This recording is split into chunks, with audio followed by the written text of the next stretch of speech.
Magkano ang magpa-apostille ng birth certificate sa Philippines? Number 1, PSA birth certificate ay pwedeng orderin online. Ang bawat copy ay 330 pesos. Number 2, apostille fee na 100 pesos per copy per document kung regular processing. Makukuha mo ang apostille after 5 working days. 200 pesos naman kung expedited processing, kung saan pwede mo nang ma-pick up ang apostille 2 working days after ka mag-apply.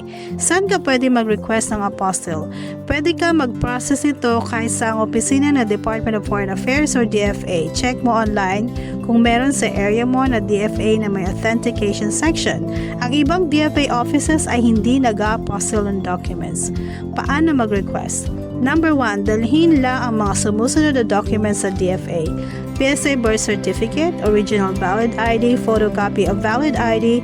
Ang kukunin lang nila sa iyo ay ang photocopy ng iyong valid ID. Number 2, i-complete ang application form na ibibigay sa iyo ng staff. Number 3, pumunta sa cashier para magbayad ng fee. Number 4, bumalik sa staff at ipasa ang resibo at ang application form.